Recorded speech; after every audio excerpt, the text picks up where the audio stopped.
Pull up, grab the fuel nozzle, and get ready to fuel up on trends and strategies to grow your travel center business in this episode of The Truck Stops Here, brought to you by NATSO. Now, here's your host, Amy Toner. Hello, welcome to today's episode of The Truck Stops Here. I'm your host, Amy Toner. You are listening to The Truck Stops Here, NATSO's podcast. NATSO is the National Association for Truck Stops, and our mission is to advance the success of truck stops and travel centers, and this podcast is just one of the many ways that we do that. Today, we have the pleasure of interviewing Gina Bonafede, Director of Marketing Communications at DAS, and Derek Lehman, Director of Channel and Shopper Marketing at DAS. Hey, guys. Hello. Hey, how are you? Good. Gina and Derek shared a great presentation on guiding customers on the road to purchase in the post-pandemic world during NATSO Live, our online webinars we had this summer. One of the important points they covered is the need to focus on experience in your store. So I asked them to come back, join us on the podcast to talk about it. All right, Gina, do you want to start by introducing DAS and tell listeners a little bit about you guys and what DAS does, please? Yes, absolutely. Hi, everybody. We're happy to be here today. Again, my name is Gina Bonafede. I'm the Director of Marketing and Communications for DAS Companies. So DAS is a full-service marketing and supply chain portfolio company. We are privately held. We design, import, and distribute a variety of products to travel centers across the nation. So these products include truck and auto supplies, travel gear, mobile electronics, and all of these products are focused around providing safety, convenience, comfort, and connectedness to consumers that are on the go. We do this through a series of different channel partnerships, already mentioned travel centers, but also convenience stores, heavy-duty trucking, and electronic and specialty retailers. So that is a quick intro to DAS Companies, and my counterpart here, Derek Lehman. Do you have anything to add, Derek, to that? No, I think you said it really well. Great. Well, DAS is a big partner of NATSO's. You've been a Chairman Circle member for a long time. I'm not sure how many years, but at least 15, very long time. So you're a big supporter of ours in the industry, and we're really excited to have you guys here. I know you have, I think the great thing about you guys is you have this real understanding of the business and the business's customers, and you use this data to guide your decisions. And I've always admired that about DAS. All right, Gina, one of the points you made during your presentation is that you need to really understand the needs of your consumers on a personal level. Why is that important, and how do you recommend truck stops do that? Yes, I remember that discussion. So we always think, as we're looking at our customers, right, in order to be able to productively serve them, we first have to know them. So we have to, as we look at our customer base, your customer base, professional truck drivers, right? Mobile business people, leisure travelers, all of these individuals coming in and out of your travel center location. So we need to understand, first and foremost, as we talk about for the professional driver, we need to understand their lifestyle, right? So the challenges that they face every day. We need to know, why are they stopping along their route? Why are they choosing your truck stop? What are they looking for in a travel center experience? Is it clean bathrooms or clean restrooms? Is it certain restaurants? So we need to understand and, know these insights about our customers so that at the end of the day, we're able to better serve them.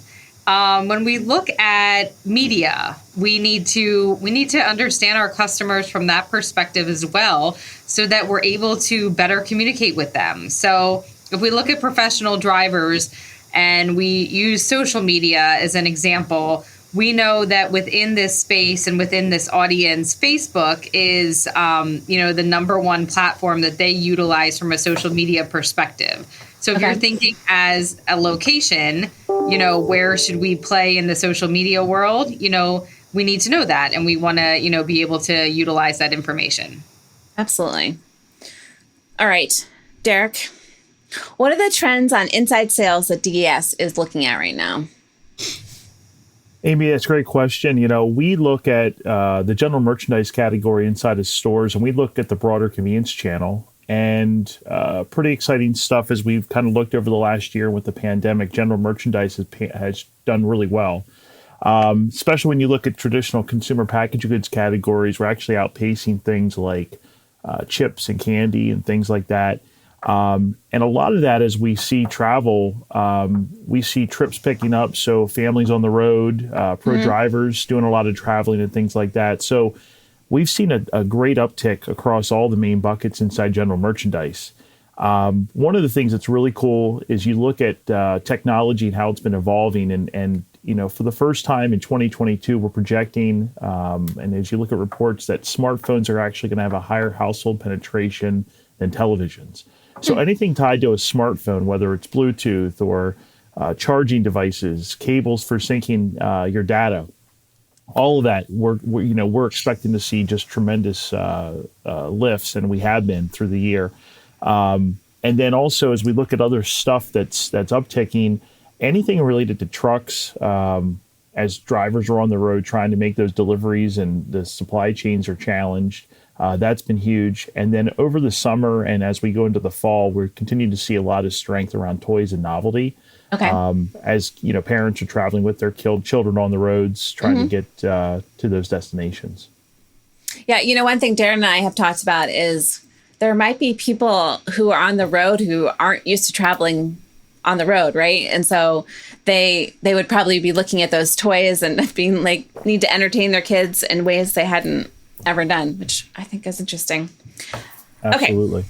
Gina, you also noted that consumers have experienced a lack of personal interaction during the pandemic, and they're craving those close personal experiences. One of my friends recently was telling me that she wanted to get a facial just because she wanted someone in her space, which I thought was so funny, but also That true. Funny. Yeah. Yes. So how do you recommend truck stops capitalize on this need for personal close experiences?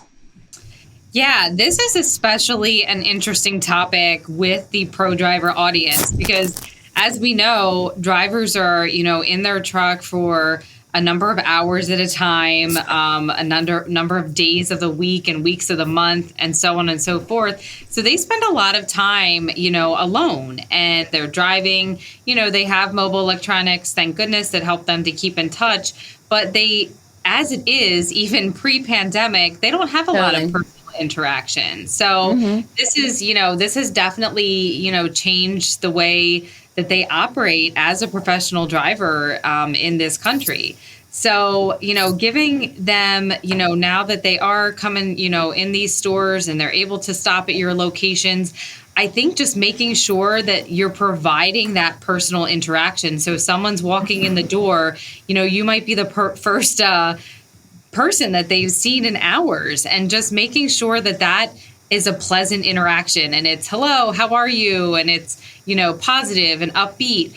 We held a seminar at our DAS Travel Center show probably 2 or 3 years ago, and we had a panel of pro drivers in the room, and we asked them questions.